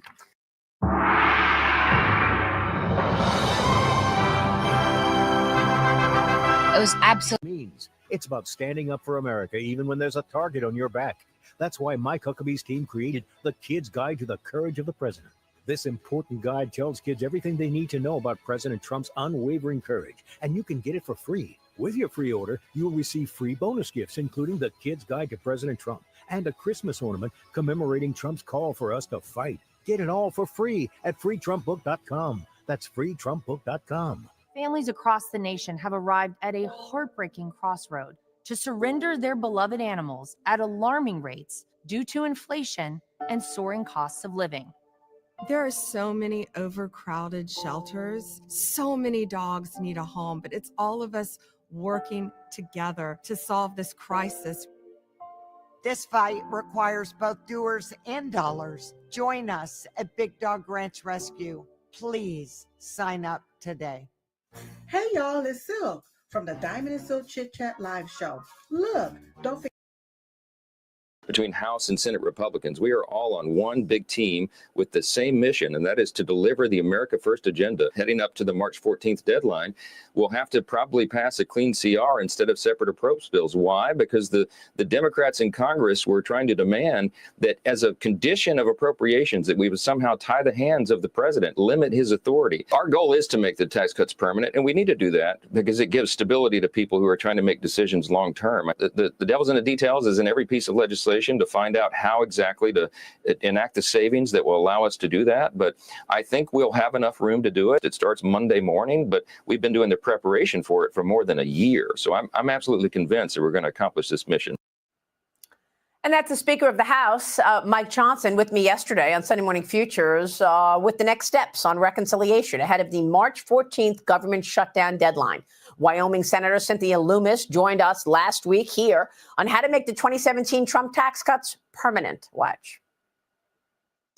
I think that the Senate is really focused on making the 2017 tax cuts permanent. And that would be something that the House bill does not yet do. So there needs to be discussions between House and Senate leaders, and the White House to make sure we can make those cuts permanent, and that then we can address some of the issues related to other entitlement programs. So you could make the argument that you still need a two-track process here because you want to make the tax cuts permanent. You got it. I do make that argument and support that argument. Joining me now is former Speaker of the House and Fox News contributor Newt Gingrich. He's the author of the upcoming book, Trump's Triumph, which can be pre-ordered right now. Newt, great to see you. Congrats on the new book. That is a good one. You've told me the last time we were together that the tax bill needs to be on Trump's desk no later than the 4th of July. That's the absolute latest, unless if it doesn't impact the midterm elections. What are your thoughts here? Mike Johnson had a big victory getting that budget resolution passed last week, but the Senate makes the point, as you just heard from Cynthia Lummis, that their plan on two tracks makes the tax cuts permanent. How do you see it? Well, I don't understand the Senate's point. I mean, if they've got a plan that makes the tax cut permanent, roll it into one bill and do it. There doesn't have to be two bills. I don't get it. The fact is that Speaker Johnson understands that he's part of a governing coalition. That with a Republican president, Donald Trump, the job of House and Senate Republicans is to find a way to get to yes. You know, when you're the opposition party, you find a way to get to no. And unfortunately, some of the House Republicans in particular got into that habit of saying no all the time. The victory the other day was really extraordinarily important. The bill was passed, one big, beautiful bill, as the president put it. Speaker Johnson got almost all the way there. President Trump got the last few votes and put him over the top. There's no excuse for the Senate to not now look at how do we get the tax cuts. And I'm happy if they can get them permanent, but we need to get them done so that the 2026 economy is dramatically stronger. We're sliding towards a recession. And that's just a fact. We've inherited, just as Reagan inherited Carter's bad economy, President Trump inherited Biden's bad economy. To power your way out of that bad economy, you need deregulation and tax cuts, and you need them in May, June, or at the very latest, the 4th of July, so they have effect in 2026. That is vital if what we're trying to do is keep control of the House and not allow the Democrats to cripple the last 2 years of the Trump presidency with investigations, impeachments, all the things Nancy Pelosi did. Yeah, and that's what I keep bringing up, the fact that, look, we're already looking at a situation where President Trump inherited a tough economy, but now with DOGE cutting jobs and slimming down the government, people are asking the question, does that induce a recession? You know, look at the GDP Now numbers. They're expecting a contraction in the first quarter. Right, and I think there's a natural process here. If you want to, in fact, get spending under control, you're going to reduce the fiscal stimulation of the economy by government spending. On the other hand, you're going to start bringing down interest rates. And if you pass the tax cuts and the deregulation, you're going to create an environment where people want to create businesses. They want to be able to go out and hire people. And with the revolution that's coming in artificial intelligence, you're just going to see a continuing move in the direction of America being the most competitive society in the world. Yeah. But it has to happen quickly in order to keep the House Republican in 2026. Yeah, you make the right point, and I know they're obviously thinking about this as well. So let's talk about tomorrow night, Newt. President Trump will address a joint session of Congress at 9 p.m. Eastern. Yesterday, Mike Johnson said, it's going to be fireworks, Maria. Democrats, however, are again planning this whole resist. I don't understand this. They're reportedly bringing guests, they claim, who have been, quote, harmed by the Trump administration's early actions, or those people who will be hurt by the House Republican budget. Not sure who they're referring to, but Michigan Senator Elisa Slotkin is set to deliver the official rebuttal from Democrats. House Minority Leader Hakeem Jeffries said that she's going to explain how Democrats are fighting to protect Social Security and Medicaid while Republicans are cutting taxes for billionaires and Elon Musk. Newt, how do you see it? Well, look, they don't get it. The fact is the country believes government's too big. The country believes, in one Gallup poll, that almost 50% of federal spending is waste. The country believes that the system is corrupt. And certainly if you look at some of the things we're learning from DOGE, there's no question that, I mean, even I've been very shocked at some of the things we were paying for and some of the things that are pure waste. I think when you talk about, for example, Medicaid, there's a substantial amount of fraud. If you had the same level of fraud in Medicaid that you have with Visa or MasterCard or American Express, you would save hundreds of billions of dollars. Now, if the Democrats want to be the party that insists on paying crooks and they want to be the party that insists on supporting waste, that's their prerogative. But the American people do not want to be told the government is so wonderful that it cannot be reformed, it cannot be touched. And I think the Democrats are walking into a blind canyon where they're going to end up looking like they don't understand the average American at all. Yeah, I think so too. I think the resistance is going to be a lot harder this time around because people are onto it. They understand what President Trump and this administration is trying to do.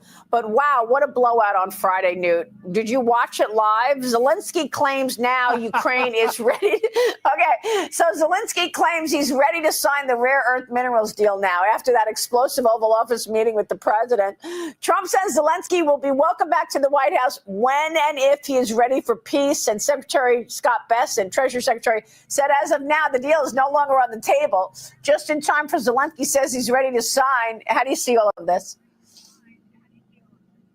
Well, look, I actually thought that President Trump was very much behaving like President Eisenhower, who was very tough in negotiations and who, frankly, was very tough on the Europeans because Eisenhower was totally committed to America and he was committed to reducing the fiscal burden of government, and he wanted to make sure that our allies did their fair share. I think clearly Zelensky cheated on Friday. And if you look at the very opening, which the news media has not carried very much, Trump is happy. He is positive. This is going to be a great meeting. We're going to get this signed. It's a step towards peace. And then all of a sudden it turns out Zelensky is not there to sign it. He's there to negotiate in front of the cameras. And I think that President Trump and Vice President Vance both felt that they had been cheated and hoodwinked, and they would not have accepted the meeting if they'd understood that Zelensky was not going to sign. Yeah. So I think Zelensky's in a deep hole. The Europeans cannot possibly replace America, and I think that he will have to come back to the table and have to sign something to regain the president's support. Well, I mean, at a minimum, Trump got the Europeans to wake up. Right. I mean, finally, they're saying, OK, we're going to come up with a peace plan and then show it to the United States. Zelensky spent the weekend, with the Europeans, first meeting with UK Prime Minister in London. So at a minimum, that whole showdown got Europe to get involved. Look, what we're going to discover very quickly is that the Europeans can issue press statements. They have no money. They have no military. They have no capacity to replace us. And it's going to become very obvious that he has to come back to the United States. All right. We'll leave it there. Speaker, always a pleasure. Great to see you, Newt Gingrich. Thank you, sir. Thank you. Today, I'm going to show you how we're going to use Agent Force's query records and summarize records standard actions to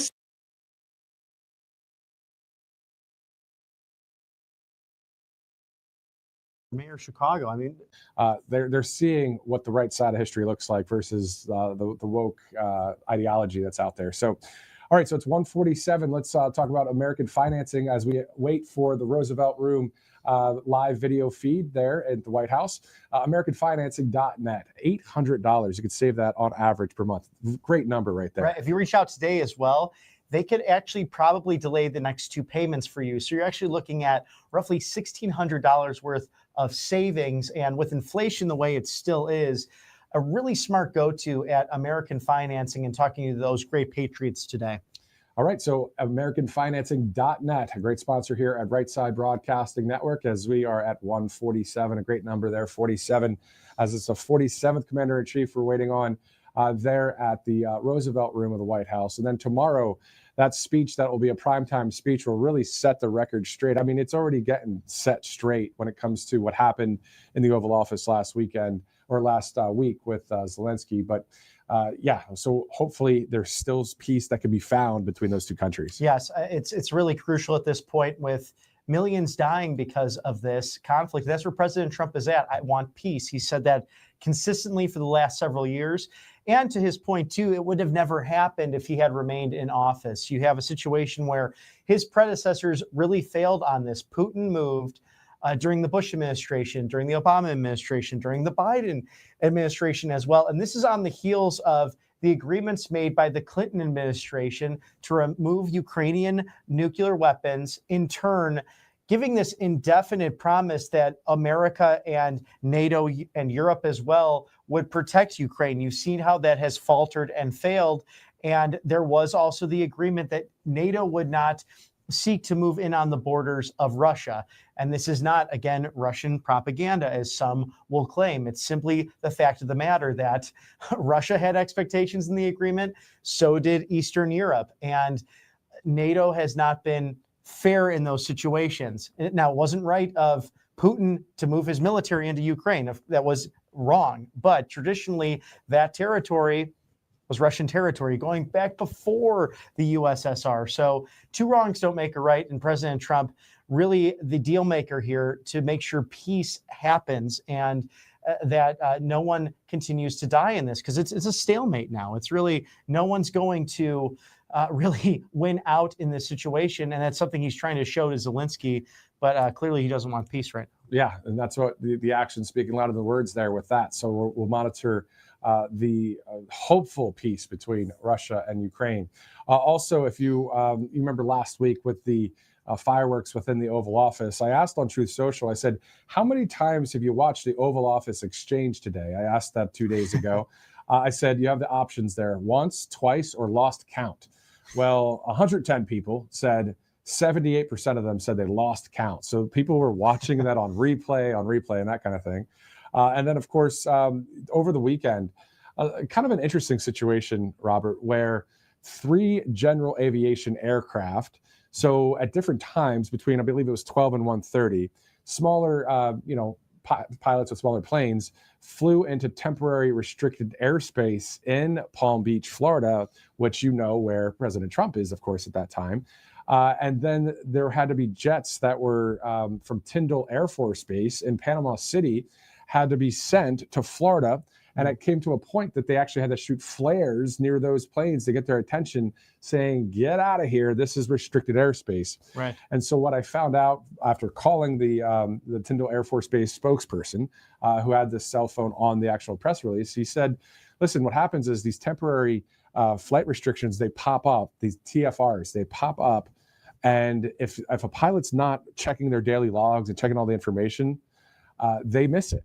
And so what happens is these guys fly into areas that are now restricted and they didn't even know it. Oh, interesting. So so our F-16s had to get scrambled and flown all the way over there to the east side of Florida to take care of that. So that was kind of a thing that was talked about on X a little bit. People were really concerned. Well, we all were. I was like, well, so why are there 3 different planes at different times, smaller planes, flying near Palm Beach?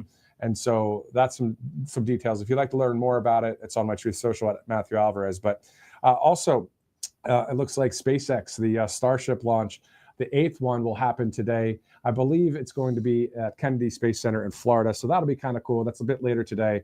Maybe around 7 o'clock that'll happen. Oh, that's wonderful. And thanks for that information too about airspace, because we have small planes that come in and out of Auburn as well, because a very regional local airport, but some big names who have played sports here over the years. So, Charles Barkley, Bo Jackson and company, who are coming on in to see, the #1 basketball team in the country. But I think about Elon Musk too. I mean, all this stuff he's working on, and President Trump has mentioned it. How does he have time for all this? Yeah. And it's always fun to sometimes catch Elon, as at least last week, he came off of Marine One with President Trump and ran into the White House, and he had his stuffed plane, if you will, from Air Force One, saying, "Hey, press, look where I was," and you can see he's really enjoying the process. Yeah, exactly, and enjoying the Doge situation. Uncovering so much of these expenditures to other countries and woke ideology programs, that kind of thing. And back to the point of the jets the other day, he said if the pilots, these general aviation pilots, if they're flying in restricted airspace, if they don't respond to the FAA or the ATC comms, that's when NORAD will send jets. That's what happened over the weekend. Wow. I mean, there was a press release sent about this whole thing. So for those that were following that story, just from over the weekend. So yeah, so it's not like they just send jets right away. It's the FAA is trying to get them. The ATC, air traffic control, is saying, hey, you're in restricted airspace. Get out of here. Obviously, they did it for some reason, and then the jets had to shoot the flares near the civilian planes. So pilots, check your logs. Yeah, check. It's called specifically, the logs, but it's also called the NOTAMs, the FAA Notice to Air Mission. So, and that's just a reminder that press release said too, Tyndall Air Force Base, that it's just a reminder out there for those that fly. I don't fly. Did you ever think about trying to fly? Yeah, I'm thinking about it, especially given that with I see those planes flying overhead in Auburn. I'm like, that would really be fun. That would be cool. But I have an issue with heights, so that's why I like to face my fears. So wait, hold on now. All right, so we're waiting for obviously the president there at the Roosevelt Room, but I have to ask Robert on the fly here. So you're saying that you have scared of heights even from the plane? Not necessarily like a commercial liner, okay, but it's something I've gone up in those single engine jets and such, and it's like, oh boy, like let's take a breath here. But or even like hiking or climbing mountains and such. And I will post those photos online for you, because something I used to do when I was doing mainstream news up in Alaska, I like to go on those big heights, and I actually did a free climb once. It wasn't too long, but yeah, it's. I don't know about that. Yeah, it was fun. So I mean, I like Cedar Point. Those of you in Ohio watching right now, Cedar Point, one of the greatest amusement parks with roller coasters. I haven't been in some time, but you wouldn't like. I don't like roller coasters. No, okay. And I'm not going to skydive, and I'm not going to bungee jump though. Because I don't like heights that much. I might have to try the skydiving. We'll see what happens. We'll post that for you if it does. All right, that'd be fun. All right, there you go. All right, so it's almost the top of the hour here, 1:55 Eastern. You're watching RSBN Live. Guys, thank you so much for streaming in, hanging here with us as we get ready to go to the White House there and see President Trump with this announcement that'll be happening at any minute now.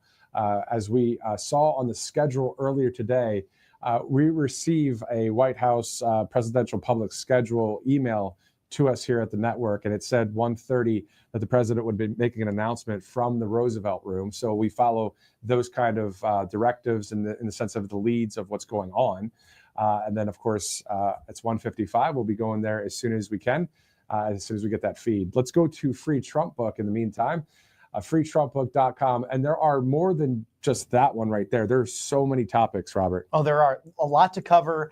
Not only the Kid's Guide to President Trump, but the Kid's Guide to the Courage of President Trump, and other issues and policy manuals that our young little patriots can understand. Even your apolitical or silly, goofy next door neighbor who might not be paying attention, which how can you not be in a day and age like this? But freetrumpbook.com, running right now, you can get these great gifts for free, just pay shipping and handling, and you get a Christmas ornament. So jump ahead on all of your Christmas shopping and mention the fact that it's free. So yeah, it makes sense. And speaking of Christmas, so I love Christmas cookies.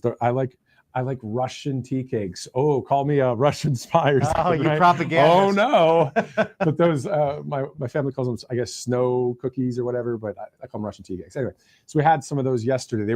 My wife put them in the freezer from over Christmas time. I didn't even know there were some left. Oh, surprise. So she I haven't been over to the house in a while. Yeah, she's like, do you want some cookies? I'm like, I want cookies. And then here comes my favorite cookie. But anyway, we're talking about Christmas ornaments. freetrumpbook.com, great sponsor here at Right Side Broadcasting Network. It's almost 2:00, and there's a number of things happening at 2:00 as well, as the First Lady Melania Trump will hold a roundtable discussion. We'll be monitoring when we get all the various feeds that happen. I mean, that's part of being live like we are, where other networks go to all this other stuff. We stick to, hey, this is what we're covering, and especially when it comes to the White House, everything inside the Beltway. It's important information to have the speech from start to finish, just like we did during the rally days.